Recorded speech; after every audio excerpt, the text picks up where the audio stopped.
whenever they got through there on White Beach where he went in at, put 225 men. Next day, there was only 18 of them left of him. He's been my buddy ever since I've known him. I didn't meet him till here in Columbus. I did not know him on the island of Peleliu. But I'm going to pass some pictures here. The Life magazine. I cut these out of Life magazine. I passed them around here before. And if you have any questions in there, this here's what we had over Jerome over here. And this picture here, I live on a farm in Union County. And I was plowing in a field one time, and I plowed this rock out of a field. And that rock there, my buddy George was up there, we used to go deer hunting. I says, George, where'd that rock? George says, where did you get that? Where'd you have that made at? George, I didn't have that made. I plowed that out of a field. And I wondered sometimes if it was a meteorite come out of space, because that has the same geographical design on it as what Peleliu had. George put his hand up here and he said, that's Bloody Nose Ridge. I said, you are so right. And there's where the Japs played hell with you guys right here. I come in on this side over here, and that's Purple Beach. That island was 2 miles wide, 6 miles long. It was right on the equator.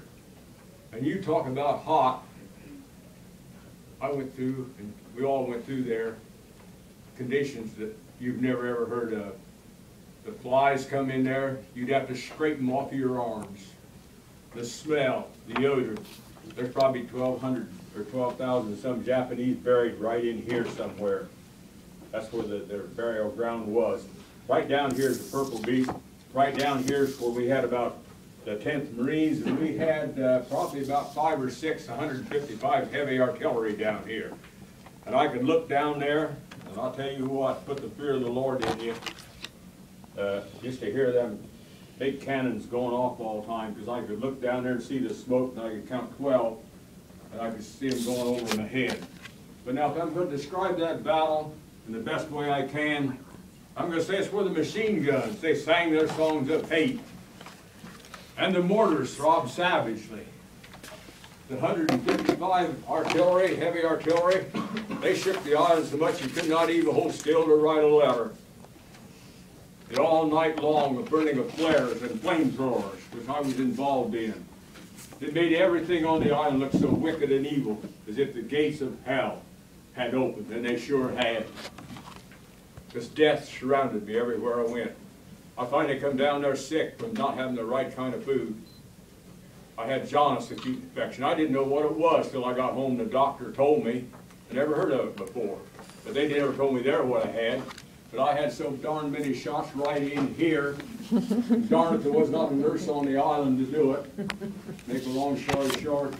And they will not take my blood today because they're scared to death that I may have something about jaundice, acute infection in my system today that, you know, that wouldn't correspond to somebody else's blood. That's all I know is what they told me, and I didn't argue with them.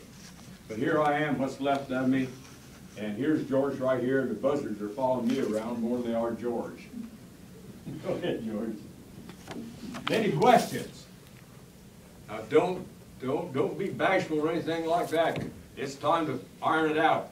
I'd give anything in the world if I could have talked to some World War I veterans, or, well, I come right at the age, I could even talk to some Civil War veterans if I would have known at the time how important it was. I wanted to hear from them, but I never run on to any that would talk to me, tell me anything about the Civil War. And I did have a couple tell me about World War II. But I want to tell you this. I had a brother over in Europe, and he was with a tank outfit. And he told me, he says, I hear you Marines over there in the Pacific that you have the very best equipment to fight with. Well, I wrote him back, and I said, Brother Gene, I said, I'm going to tell you, the only way we good Marines get any good equipment over in here is what we steal off of the Army. I didn't hear from him for quite a while after that either. But Guadalcanal, what, any of you here know anything about Guadalcanal?